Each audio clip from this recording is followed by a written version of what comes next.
नमस्कार साथियों, जय छठी मैया। आप सुन रहे हैं छठ महापर्व विशेष एपिसोड, जहां आज हम बात करेंगे उस पवित्र पर्व की जिसे पूरे भारत में, खासकर बिहार, झारखंड, पूर्वी उत्तर प्रदेश और नेपाल के कुछ हिस्सों में असीम भक्ति और सच्चे मन से मनाया जाता है, छठ पूजा। आज की इस भक्ति यात्रा में हम आपको बताएंगे छठ पूजा की पूरी विधि, इसके पीछे की पौराणिक कथाएं, इसके खास उपाय और वो रहस्य जो इस व्रत को इतना शक्तिशाली बनाते हैं। तो अगर आप भी छठी मैया की कृपा पाना चाहते हैं तो इस पॉडकास्ट को अंत तक जरूर सुनिए, क्योंकि आज हम हर वो बात करेंगे जो आपकी पूजा को पूर्ण और सफल बना देगी। छठ पूजा नाम लेते ही मन में श्रद्धा की लहर दौड़ जाती है। यह सिर्फ एक पर्व नहीं, बल्कि प्रकृति, सूर्य और जल की पूजा का सबसे शुद्ध रूप है। कहा जाता है कि जब सृष्टि की रचना हुई तब सूर्य देव ने सबसे पहले ऊर्जा दी, वो ऊर्जा जो जीवन का आधार बनी। छठी मैया यानी उषा देवी सूर्य की बहन मानी जाती हैं। वो भोर की देवी हैं जो अंधकार के बाद उजाला लेकर आती हैं। छठ पूजा का संदेश यही है, अंधकार के बाद प्रकाश जरूर आता है, और अगर मन में सच्ची भक्ति हो तो कोई भी बाधा बड़ी नहीं होती। यह पर्व हमें सिखाता है संयम, सफाई और श्रद्धा का महत्व। 4 दिनों तक बिना नमक, बिना स्वाद और बिना आराम के उपवास, लेकिन चेहरे पर मुस्कान और हृदय में कृतज्ञता। जो व्यक्ति इस व्रत को निभाता है उसके जीवन में सूर्य की तरह तेज और मैया की तरह शांति आती है। कहते हैं छठ का व्रत सिर्फ शरीर नहीं, आत्मा को भी शुद्ध करता है। 2025 में छठ महापर्व 25 अक्टूबर से शुरू होकर 28 अक्टूबर तक चलेगा। इन 5 दिनों में हर दिन का अपना एक अलग अर्थ और महत्व होता है।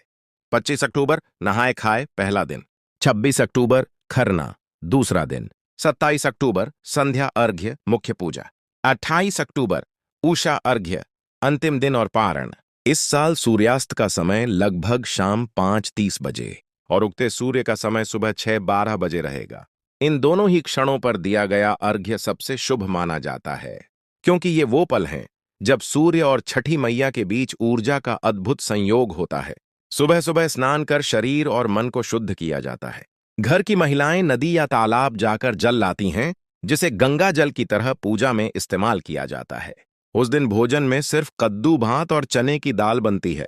भोजन बनाने में लहसुन, प्याज, नमक या तेल का प्रयोग नहीं किया जाता।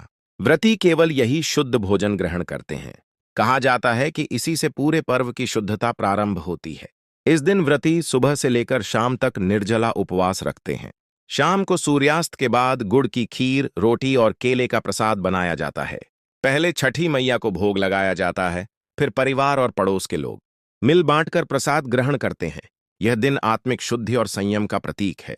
कहा जाता है कि खरना के बाद घर में एक अलग ही ऊर्जा फैल जाती है। संध्या समय व्रती घाट पर पहुंचते हैं। हाथ में सूप, डाल और बांस की टोकरी, जिसमें ठेकुआ, चावल, गन्ना, नारियल, नींबू और फलों का प्रसाद रखा जाता है। सूर्यास्त के समय डूबते सूर्य को अर्घ्य दिया जाता है। उस क्षण पूरा वातावरण छठ गीतों से गूंज उठता है। छठी मैया सुनलल नरजी हमार। इस अर्घ्य में व्रती सूर्य देव से प्रार्थना करते हैं, हे सूर्य देव, हमें रोग मुक्त करें, परिवार में सुख शांति दें और छठी मैया हमारे घर आंगन में कृपा बरसाएं। यह सबसे पवित्र क्षण होता है। भोर होते ही व्रती घाट पर पहुंचते हैं। उगते सूर्य की पहली किरण जब जल पर पड़ती है तो उसे देखकर अर्घ्य दिया जाता है। सभी लोग गीत गाते हैं, बच्चे पानी में खेलते हैं और वातावरण भक्ति में डूबा होता है।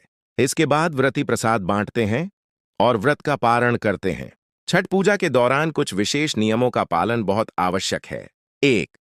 व्रती को पूरे 4 दिन शुद्धता बनाए रखनी चाहिए। 2. किसी से झूठ, क्रोध या कटु शब्द नहीं बोलने चाहिए। 3. रसोई पूरी तरह शुद्ध रखी जाए, उसमें मांस मदिरा का कोई अंश न हो। 4. प्रसाद बनाते समय नमक या मसाले का प्रयोग न करें। 5. प्रसाद को कभी जमीन पर न रखें, हमेशा सूप या टोकरी में ही रखें। 6. छठी मैया के सामने सिंदूर, लाल चुनरी और दीपक अवश्य चढ़ाएं। 7. किसी भूखे को भोजन कराना इस दिन बहुत पुण्यकारी माना जाता है। कहते हैं छठ पूजा में गलती से भी अपवित्रता आ जाए तो मैया का आशीर्वाद दूर हो जाता है। इसलिए मन से भी उतना ही साफ रहें जितना बाहर से। जब आप अर्घ्य देने जाएं, पहले घाट पर जल का दीप जलाएं। उसके बाद सूप में ठेकुआ, फल, नारियल, दीपक और दूध जल का मिश्रण रखें। दोनों हाथों से अर्घ्य देते हुए मंत्र बोलें, ओम सूर्याय नमः, या ओम आदित्याय नमः।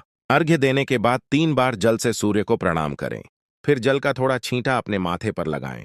इस समय मन में सिर्फ एक भावना होनी चाहिए, हे सूर्यदेव, मेरे परिवार पर कृपा बनाए रखें, मैया हमारे घर की रक्षा करें। 1। सूर्योदय के समय लाल कपड़ा पहनकर जल अर्पित करें। इससे आत्मविश्वास और स्वास्थ्य में वृद्धि होती है। 2। छठी मैया को लाल चुनरी और सिंदूर अर्पित करें। इससे विवाह सुख और घर की समृद्धि बनी रहती है। 3।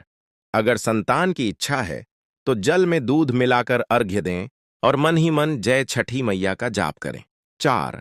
आर्थिक स्थिरता के लिए अर्घ्य के समय जल में थोड़ा सा गुड़ और कुमकुम मिलाएं। इससे घर में लक्ष्मी का वास होता है। 5। शांति के लिए छठ के दिन किसी गरीब को केले और मिठाई दान करें। 6।